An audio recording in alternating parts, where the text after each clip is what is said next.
Hey everyone, it's Jason. Welcome to part 2 of Marvel Zombies Clash of the Sinister 6. So if you didn't check out part 1 for whatever reason, all is what we did, we went through the different tiles, the 4 brand new tiles, which were the Central Park and the subway tunnels. And then we went a little bit extensively, we kind of went through how to play team mode. So just a quick TDRL of that, in case you don't want to go watch that video. It's a neat mode where you get to play in the game, except to play one living team versus one hero team, and you're trying to control points by either controlling objectives by getting your characters, your heroes or your minions on them spots, moving across the board to control either the opponent's space or get your minions across the board, or just defeating the other player's heroes outright. There's some definite big changes to how the game works, how certain powers, certain abilities and stats work. Like the minions don't attack, they're just for moving. But you get to summon your characters and do all this stuff. It's a really neat, interesting concept, but I can definitely see it not being for everybody. And then, just also, I stated at the beginning of that video, people will ask, I'm going to reiterate it in this one, is can you play with more than 4 players? Because you have 6 dashboards in each set. Can I buy, more dashboards and play 12 players? Can I play, instead of 1 team versus 2, can I play, 4 players, teams of 2 versus 2 versus 2 versus 2? You can do any of that you want. The rules work well enough that all the different types of modes, number of players and stuff, should all work, although just always keep in mind, you add more players, the game is going to take longer, because if you're going between 2 players going back and forth versus 12 different players, by the time it gets back down around to the 12th player, it might be a while for everyone to take all their actions and stuff. But with that being said, the game does not provide enough content to do any of those alternate modes. You want to play with more characters. There's not going to be enough cards or possibly zombies to do it. There might not be enough team cards to go around to make the game fair enough. If you want to play more than 2 teams, again, there might not be enough zombies or minion troopers or team cards. So, although the rules will technically probably allow you to play all these extra versions, or you are not going to have enough basic content to do it. You'd have to buy either your own stuff or bring stuff from a different version of the game, or buy multiple copies. So that's that. I'm not going to go too much more into that. Let's go ahead and hop into these miniatures. So we're going to look at our bystanders first. We have good old Flash Thompson. So it'll be very interesting with something like this to see if they ever do like a expansion set, like a season 2 of this, if they add some of these characters that are bystanders and they make them into heroes. So like we get like an Agent Venom, or here we have, if she wants to focus,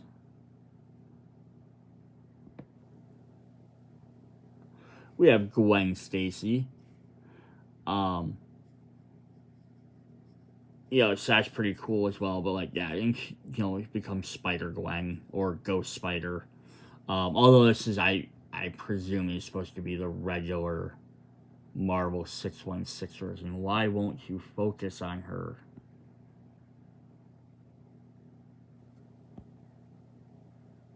I don't know why this isn't focusing. Sorry. There we go.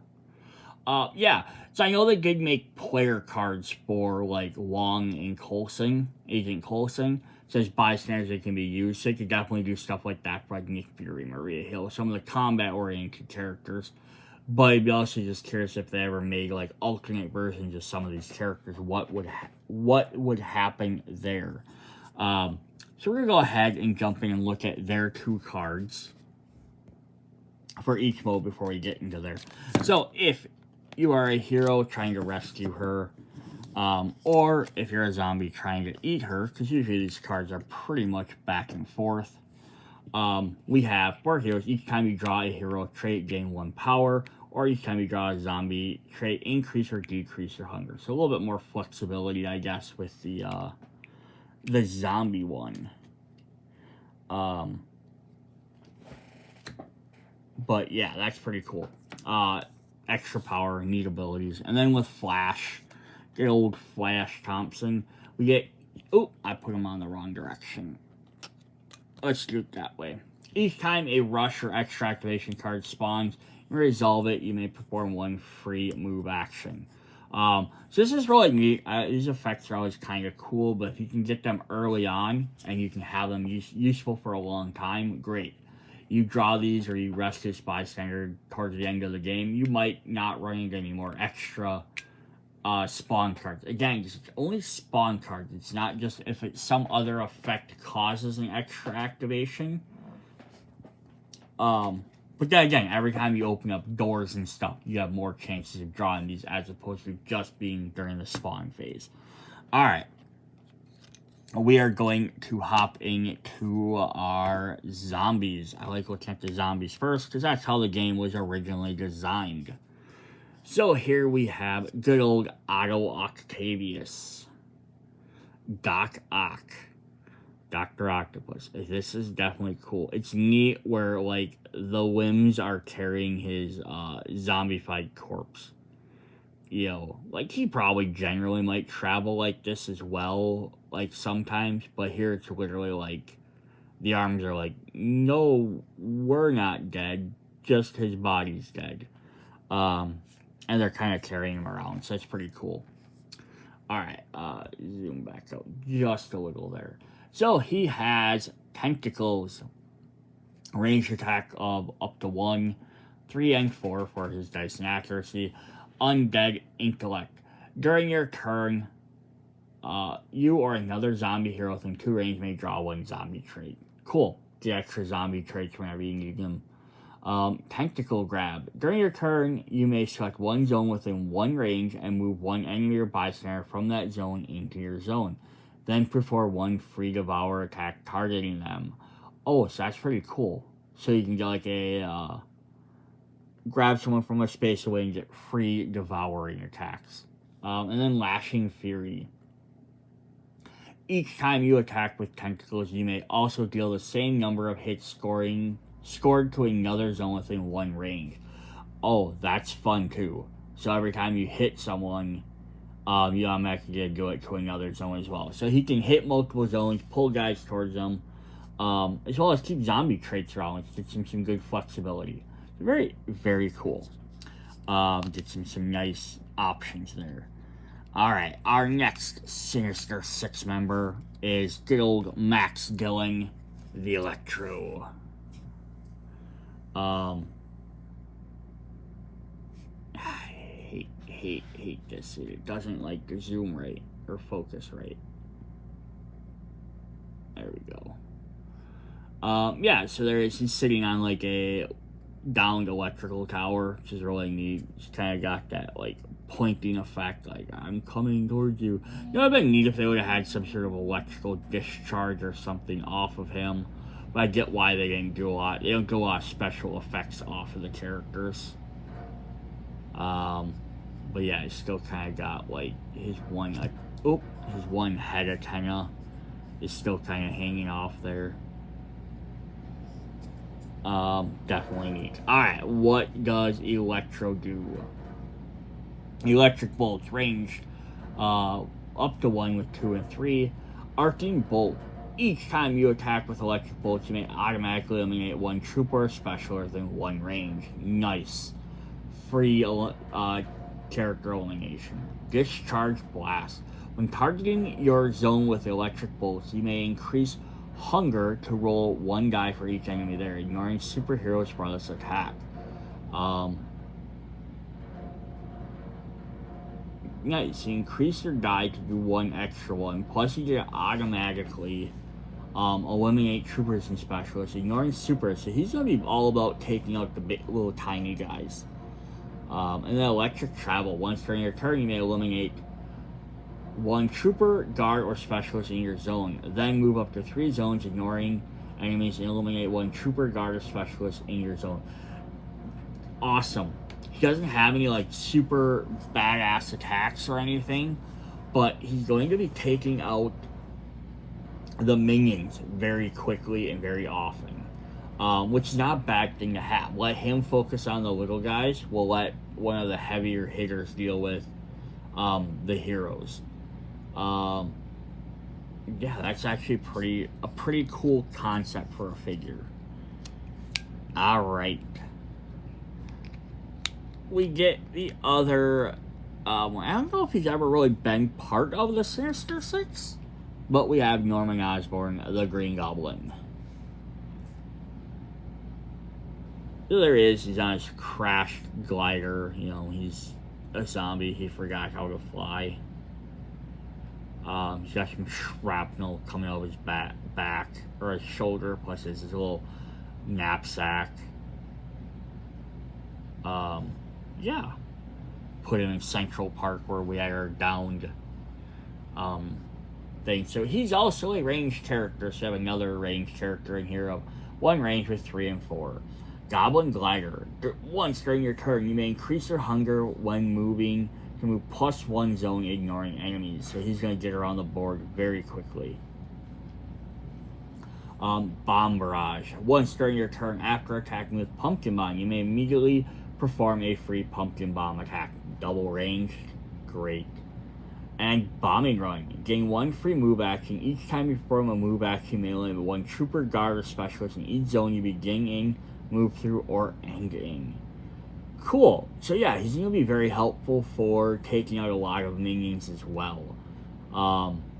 Extra moving, with the extra one you can eliminate lots of the minion characters. Plus you can also do double attacks. Very cool. I am wondering though, with this, were these characters designed for the team versus team mode, because they have lots of stuff that takes out minions and they're not real focused, or is the idea that they're not heavy hitters like some of the other characters? We have Kirk Connors, the Wizard. This is a really sick looking model. Like, this is sweet, right? He has this sewer wall behind him. He's got skulls all over in his base. Just, yeah, like up leg up on that, his tail wrapped around. Yeah, he's definitely like the piping on the back. Like, they didn't even have to do that. They could have just had like a brick wall. But that's definitely cool. Alright, what does the Lizard do for us? The Lizard says Fangs and Claws. Melee attack with 3 and 4. Chomp. Once during your turn, you may perform 1 free Devour attack. This attack rolls only 1 die. Scoring a number of hits equal to your hunger level is successful. So, other characters have had this one as well. But you have free Devour attack. With extra bonus dice equal to your hunger level. So the more hungry you are when you perform this, you're going to be able to achieve it a lot easier. Bestial Rage. Once during each enemy phase, when an enemy moves to your zone, you may increase hunger to perform 1 free Fangs and Claws attack. Cool. So increase your hunger, do an extra attack, and then eventually you'll have to turn on and start devouring stuff. Undead Predator. At the start of each round, draw 1 zombie trait. Your Devour attacks gain +1 die roll. So he's going to be all basically about devouring. Which makes sense. He's a lizard. He's hungry. He's going to eat people. Clearly, with his base, he's ate a few people already. That's neat. Alright, so now we have our heavy hitter of the set. The Rhino. Who, for whatever reason, his name escapes me. I want to say it's Dimitri something or other, but I might be very wrong on that. But guys, this is a cool sculpt, like for a big beefy character. Like his fist is breaking that rock. And that's also the fact that, like, this is a suit, right? It's not just his hide. You can see his bones in there. He has like spikes. His rib cage is like popping out his back. Plus, like, his mask is ripped open, so you can see his skull in there. So that's just really cool. Like, he's hunched over to charge as a rhino, and his skeleton just rips through his back. Alright, he has Horn, melee with 2 and 3. Undead Hide. once per round. When you would suffer a wound, you may instead increase your hunger by 1. Cool, so replacement effect. Rhino charge. Each time you complete a move action, you may increase hunger to perform 1 free melee attack. Neat. So yeah, you can charge in and do an extra free melee when he gets done. And Undead Rampage. Will hunger 3 or higher gain 1 free move action. Will Ravenous, you may reroll misses and gain a free Devour attack. Yes, he basically uses his ability to like make himself more hungry by ignoring wounds or performing extra attacks, and then when he's hungry enough, he's gonna move even farther, and his Devour attacks are gonna be able to gain free attacks plus rerolls. So yeah, he's just keeps going, essentially. Get him hungry, he's gonna keep moving, keep attacking.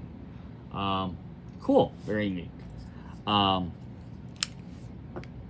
then our last standard set zombie is Adrian Toombs the Vulture. So I'm glad they used the old traditional Vulture and not like the movie version. I also love that he has a Vulture with him. I don't know if he ever has anything where he really commands birds, but also think that perching pose is really cool.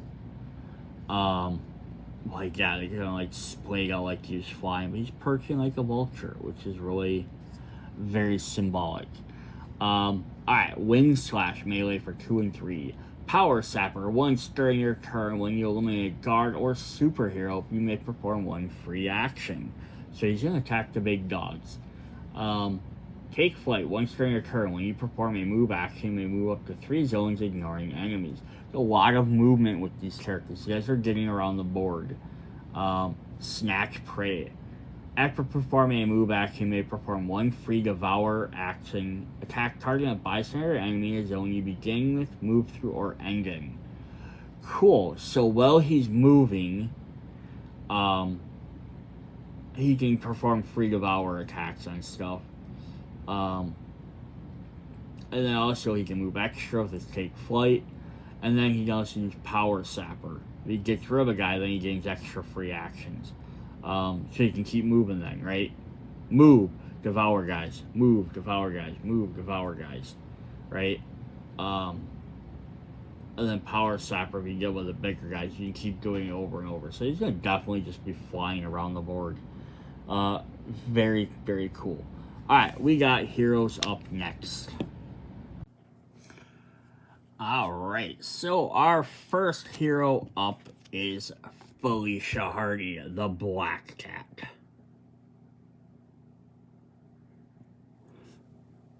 And why this has such trouble focusing. There we go. Yeah, definitely a cool pose there. She's a little cat with her grappling claws, which are really neat.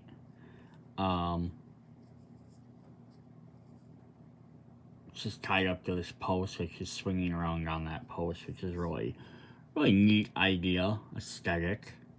Alright, so let's look at her card here.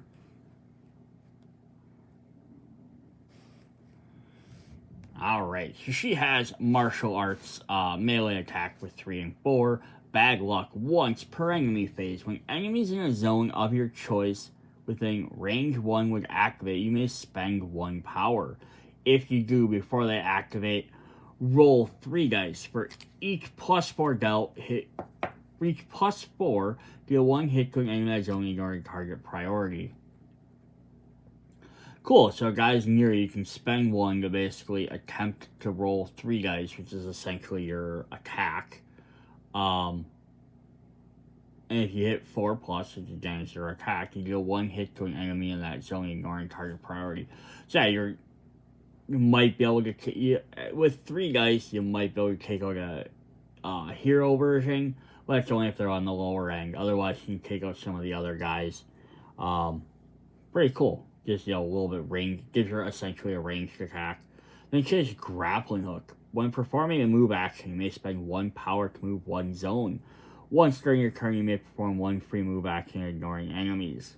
Cool. So free move action, always nice to have. But then the ability to also extend that an extra zone plus ignoring guys. So she's going to get around. She's pretty much going to be playing on that cat burglar aspect, like get around, get in, get out. And then hand-to-hand expert. When attacking, you may reroll any misses once during your turn. You may perform one free martial arts attack. So yeah, she gets the red. She has a free move, ignore enemies, free attack, just to reroll stuff. Plus, she can spend her one power return to attempt to hit guys at a distance as well. So pretty solid figure right there. You know, if we have to talk about animal-themed characters, they aren't animals. We have Kraven the Hunter, Sergei Kravenov, which just definitely makes sense. Like, I can see him not being turned into a zombie because he's going to just look at it as a new prey for him to fight.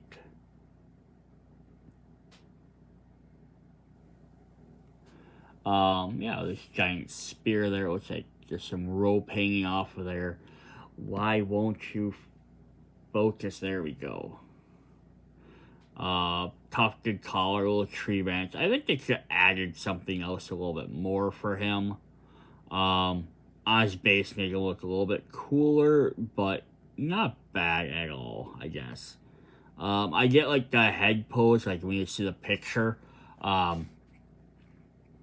It definitely makes more sense, where it's kind of like, but it's a little awkward in the miniature. Alright, but he has spear. A spear at least hit range 1 would make sense, I guess. Choice prey. If there's a zombie hero within 2 range at the start of your turn, you may perform 1 free power-up action. You may reroll any misses when attacking zones containing zombie heroes. So, okay, he's going after zombie heroes, which makes sense for him. He doesn't care about the little minion characters. Thrill of the chase. Whenever a zombie hero spawns, you may perform 1 free move action. If there's a zombie hero within 2 range at the start of your turn, you may perform +1 action. Cool. So you can get next to him. Yeah, he's just going after them. And then the hunter. Each time you eliminate a zombie hero, you restore to full health, set your power to 4, then draw a heroic trait. Yep. So he's just gonna. Just kind of neat. We had some of the zombie characters like Electro, which are all just about taking out minions, right? Just going after the minions, the small guys. And then Kraven's the exact opposite. He's picking a prey and he's hunting them down. He's taking out the big guys. Interesting. So now we'll see what Quentin Beck does. Mysterio. At least that's the one Mysterio. I've done a couple guys who've been Mysterio at times. It's such a iconically weird costume with the green and pink, plus the glass bowl head, the smoky green flames, big giant square wrist gauntlets out. It's an interesting designed character. So he has hand-to-hand. Interesting that he doesn't have something else. I don't really ever imagine Mysterio punching people. But I guess, you know, he doesn't really have a different combat weapon. Illusionary foes. During your turn, you may spend 1 action and 1 power to select 1 zone within 2 range. Eliminate 2 walkers or runners there. If there's a brute or zombie hero in that zone, eliminate 1 additional walker or runner there. Interesting. So yeah, that's cool. So while Kraven's gonna be around hunting the heroes, he's gonna be spending extra points to take out the smaller guys. Holographic projections. Once during your turn, you may move all enemies in a zone within 1 range to a zone adjacent to it containing enemies. Interesting. You may move all enemies in a zone within 1 range to a zone adjacent to it. So it's a push ability or a pull ability, but it has to be one with guys with multiple enemies.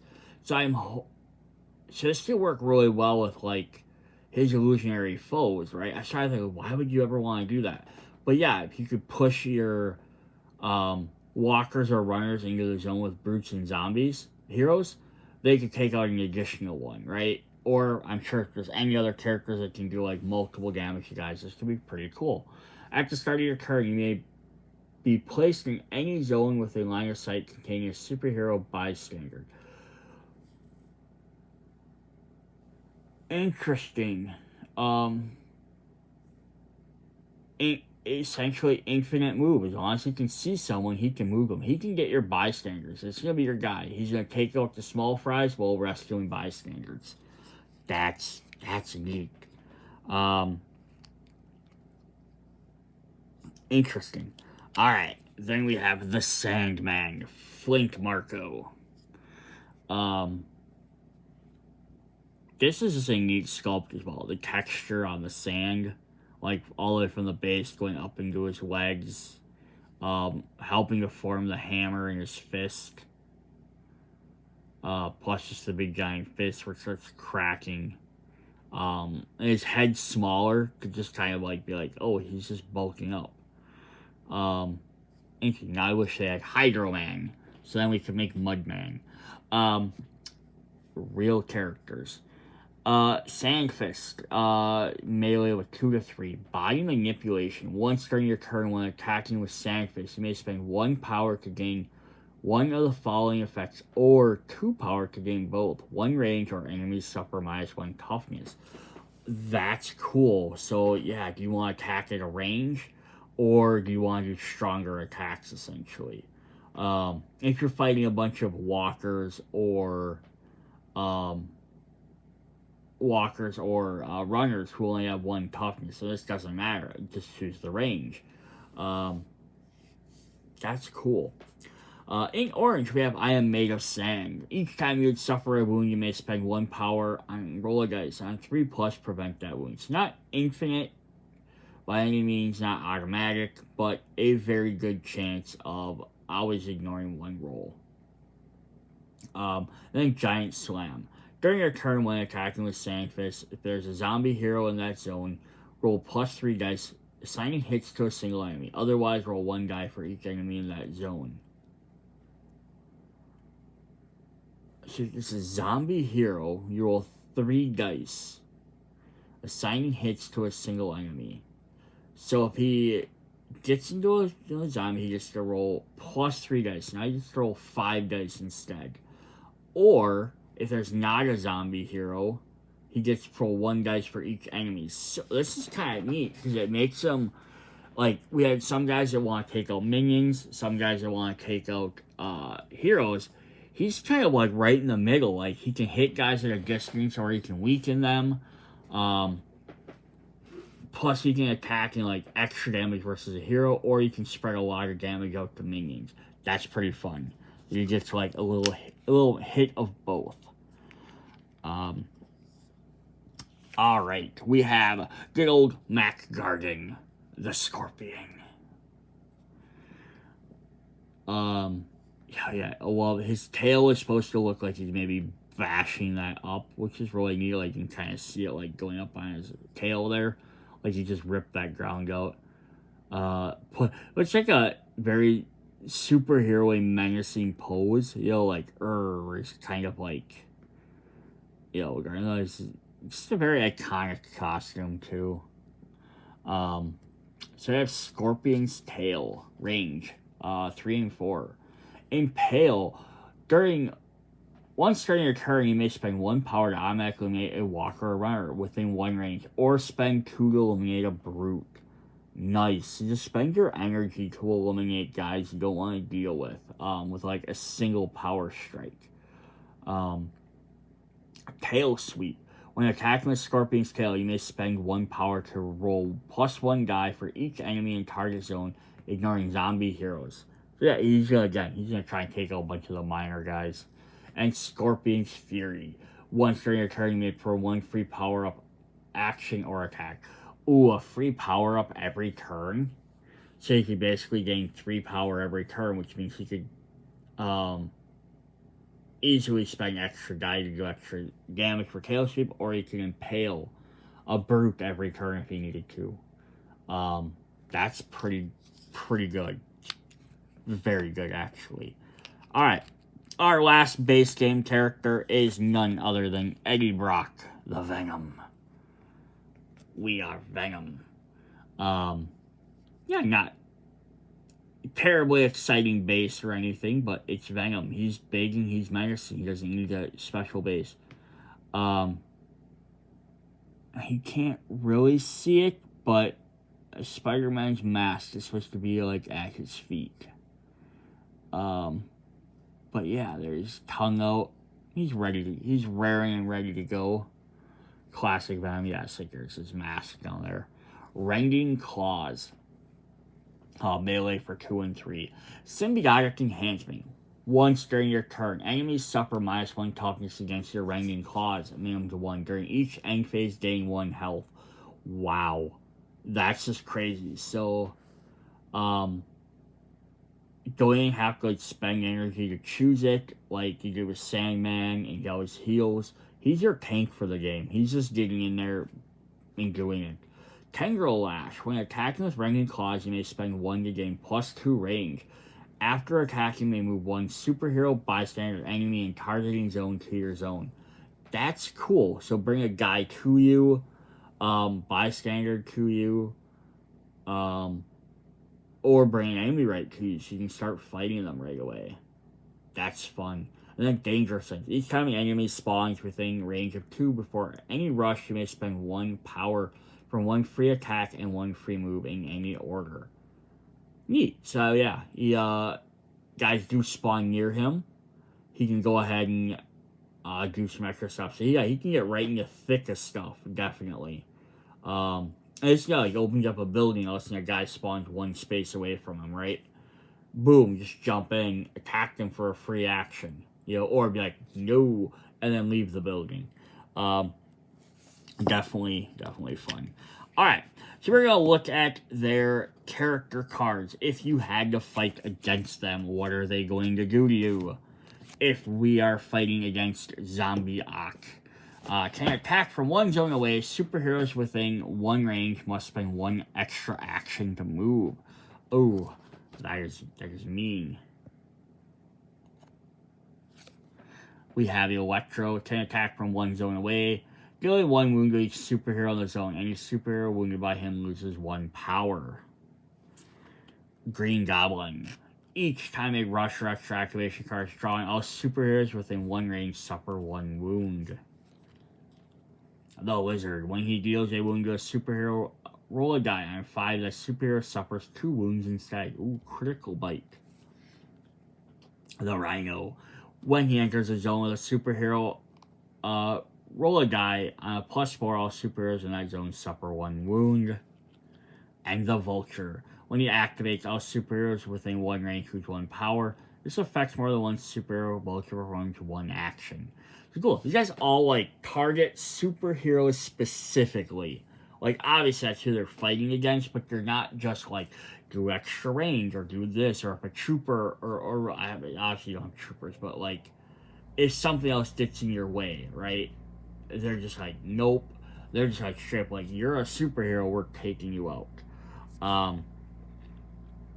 Cool. We're fighting Black Cat. Says zombie heroes suffer -1 die to result when attacking her. If the attack rolls one or more bite mark, they suffer 1 wound. Interesting. We have Craven.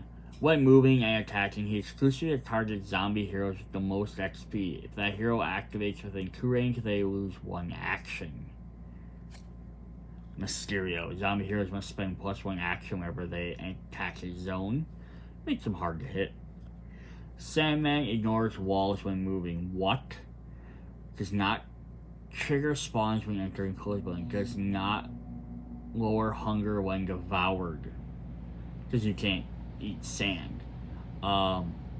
Ignores walls. He just... Oh, that's crazy. Scorpion can attack from 1 zone away. Each time he attacks, roll a dice. On 4 to 5, he deals 2 wounds among the targeted zombie heroes. On a 6, he deals 3. And then finally we have Venom. When he is eliminated, take this card as a bystander. When you have it, your attack rolls do +1 die. If it's ever discarded, roll a die. +4, suffer 2 wounds. Interesting. So basically, if you defeat him, the symbiote comes with you. You gain 1 extra die for your attacks. But if you ever get rid of it, the symbiote's going to potentially hurt you. That's actually really cool. Alright, so we have 4 more miniatures to go through. These are the Kickstarter exclusive characters. So, again, these are going to be on the box. Like, if you look at the back of the box, if they show all these characters, you have the Kickstarter version. If they don't, then you have the basic standard retail version. If this isn't retail, some of these games might have been Kickstarter exclusive games as well. I should probably have checked that, but I didn't. But yeah, these are bonus ones that were added on through the Kickstarter, which is really fun. So we're going to go ahead and look at those characters. I'm actually going to do the heroes first, just because of the fact that these zombies have, unfortunately, the zombies have a lot better sculpts. So here's the Rhino. Here's actually in a charging pose. I like it because the zombie version's kind of like hunkered down. And this is actually, looks like he's definitely moving. Plus, I love his mask, where it just covers part of his face. Like kind of like a superhero cowl, almost. That's definitely cool. So Hero Rhino has Horn. 2 melee for 2 and 3. Gore.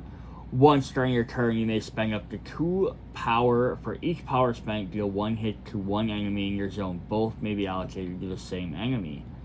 Just spend energy to do free hits. Great. Take out 2 walkers, 2 runners, 2 brutes, or 1 brute. Very nice. Rhino Charge. After performing a move action, you may spend 1 power to perform a free horn attack. Yep, just like his other one. And Rampage. At the start of your turn, gain 1 power for each wound you have suffered. You may perform 1 free attack or move for each wound you have suffered. Ooh, that's kind of cool. So yeah, the weaker he's getting, the more damage he takes, he becomes kind of enraged. He can either do like a bunch of extra attacks. So if he has 2 damage, or even 3 damage, because you get down to 0, yeah, 2 or 3 extra attacks or 2 or 3 extra moves. Just to like rush in and do extra, get around the board a little bit quicker or escape quicker. That's pretty fun. Alright, then our other hero, or living hero, is Green Goblin. So here he's actually up on his glider, the zombie version. He crashed it.